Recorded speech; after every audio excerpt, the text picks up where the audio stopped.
दोस्तों उड़ीसा वासियों के लिए इस साल यानी कि साल 2026 में अब तक का सबसे बड़ा तोहफा देते हुए एक दो नहीं बल्कि टोटल 3 जो अस्थायी एक्सप्रेस ट्रेनें हैं इनको यहाँ पर चलाने का फैसला लिया गया है। साथ ही इनके लिए ट्रेन नंबर, पूरे रूट की जानकारी, इसके अलावा रास्ते में ठहराव की जानकारी, मतलब जो सारी चीजें हैं वो भी यहाँ पर उड़ीसा को मिली। इन 3 अस्थायी एक्सप्रेस गाड़ियों के रिगार्डिंग रेलवे ने जारी कर दिया है, बता दिया है, जिसके बारे में आज हम पूरा डिटेल में जानेंगे, जो कि पूरे राज्य के लिए एक बड़ी खुशखबरी, एक बड़ी सौगात के रूप में सामने आ चुका है। और एक्चुअली उड़ीसा को मिली ये जो 3 अस्थायी एक्सप्रेस ट्रेनें हैं लंबी दूरी की यात्राओं को आसान बनाने वाली, इसके बारे में आप सारी चीजें जानने के लिए, समझने के लिए, रूट वगैरह, ट्रेन नंबर एंड ठहराव वगैरह सारी चीजें अच्छे से जानने के लिए इस वीडियो को आप बिल्कुल ध्यान से देखिएगा। बाकी आइए शुरू करते हैं आज के इस वीडियो को एंड जानते हैं उड़ीसा राज्य को मिली इन 3 पूरी तरह से अस्थायी तौर पर चलने वाली एक्सप्रेस ट्रेन सेवाओं के बारे में। तो दोस्तों जैसे कि आपको पता होगा कि रेलवे समय समय पर यात्रियों की मांग को देखते हुए कई जो टीओडी ट्रेनें हैं इनकी शुरुआत करती है, लेकिन यहाँ पर टीओडी की जगह पर जब गाड़ियां अस्थायी तौर पर किसी राज्य को, किसी जगह को मिलती है तो ये जो खबर है वो यात्रियों के लिए एक बड़ी खुशखबरी के रूप में सामने आती है। और ऐसे ही उड़ीसा को मिली ये जो 3 ट्रेनें हैं वो कोई टीओडी नहीं, कोई स्पेशल नहीं, बल्कि पूरी तरह से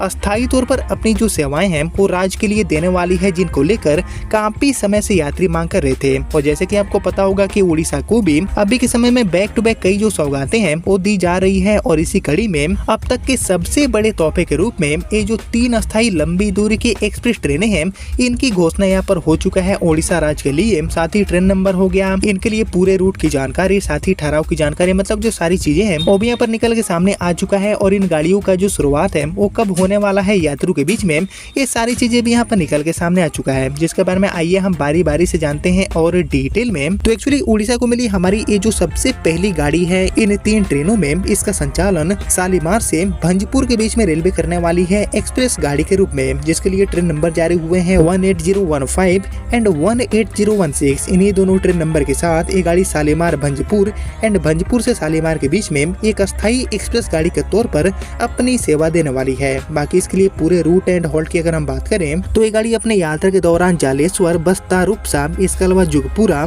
बेतनोटी, कृष्णचंद्रपुर, जमसोल एंड बारीपदा के रास्ते चलने वाली है। ये जो सारे रेलवे स्टेशन है इन पर गाड़ी का जो ठहराव है वो भी आपको देखने को मिल जाएगा। और एक्चुअली शालीमार से भंजपुर के बीच में चलने वाली ट्रेन नंबर 08007 एंड 08008 वाली जो टीओडी गाड़ी है इसको यहाँ पर नियमित का दर्जा देते हुए, अस्थायी ट्रेन का दर्जा देते हुए इस गाड़ी को अब पूरी तरह से हमेशा के लिए इस रूट पर चलाने का आदेश जारी हो चुका है, जिसको लेकर काफी समय से यात्री मांग कर रहे थे। बाकी इसके अलावा हम बढ़िया आगे और बात करें उड़ीसा को मिली अपनी दूसरी गाड़ी के बारे में पूरी तरह से अस्थायी तौर पर, तो एक्चुअली शालीमार से भंजपुर के अलावा उड़ीसा राज्य को मिली हमारी ये जो दूसरी गाड़ी है पूरी तरह से रेगुलर तौर पर इसका संचालन चरलापल्ली से शालीमार के बीच में उड़ीसा के रास्ते रेलवे करने वाली है, जिसके लिए ट्रेन नंबर जारी हुए हैं 17065 एंड 17066। इन्हीं दोनों ट्रेन नंबर के साथ ये गाड़ी चरलापल्ली से शालीमार वाया उड़ीसा के रास्ते चलेगी। बाकी इस गाड़ी के लिए पूरे रूट की अगर हम बात करें तो ये गाड़ी उड़ीसा के लिए काम की साबित इसलिए होगी क्योंकि ये गाड़ी यात्रा के दौरान Brahmapur, Khurda road, Bhubaneswar, Cuttack, Jajpur, Keonjhar road, Bhadrak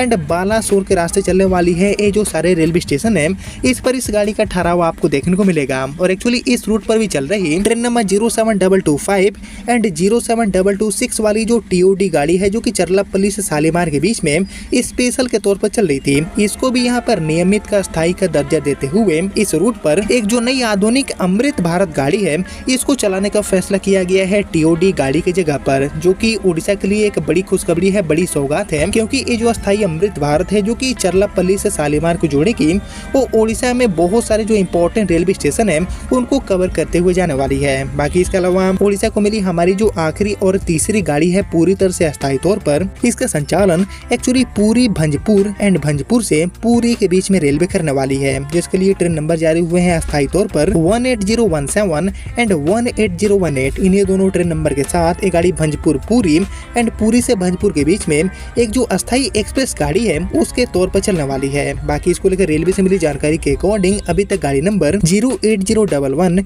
and 08012 number के साथ भंजपुर से पूरी के बीच में चल रही जो स्पेशल गाड़ी है इसको भी यहाँ पर नियमित का दर्जा देते हुए अब इस गाड़ी को रेगुलर ट्रेन नंबर 18017 एंड 18018 के साथ भंजपुर से पूरी के बीच में अस्थायी तौर पर चलाने का फैसला लिया गया है। और इन ट्रेनों के नियमित चलने से यात्रियों को काफी सुविधा होगी और उन्हें जो महंगा किराया है उससे भी कहीं न कहीं निजात मिलेगा। और ये जो सभी 3 ट्रेनें हैं जो कि अब तक टीओडी बेसिस पर चल रही थी, जिनको रेलवे ने अब अस्थायी बना दिया है, इसकी जानकारी खुद माननीय रेल मंत्री श्री अश्विनी वैष्णव जी ने लेटर लिखकर, पत्र लिखकर उड़ीसा के मुख्यमंत्री जी के साथ साझा कर दिए हैं, जिसको लेकर जो पूरा डिटेल रिपोर्ट है वो भी आप देख सकते हैं अपने स्क्रीन पर। बाकी दोस्तों, ये जो 3 ट्रेनें हैं जिनको रेलवे ने अब अस्थायी का दर्जा दे दिया है, इनके अलावा और किन किन गाड़ियों को अस्थायी ट्रेनों का दर्जा दे देना चाहिए रेलवे की तरफ से, इसके ऊपर आप सभी का जो थॉट है, आप सभी का जो ओपिनियन है, उसका मैं वेट करूंगा कमेंट सेक्शन में। बाकी यही थी कुल मिलाकर उड़ीसा को मिली 3 अस्थायी ट्रेनें, जिनके रिगार्डिंग अब इस वीडियो को इतना ही रखते हैं। मिलते हैं आप सभी से अगले वीडियो में, तब तक के लिए जय हिंद, जय भारत।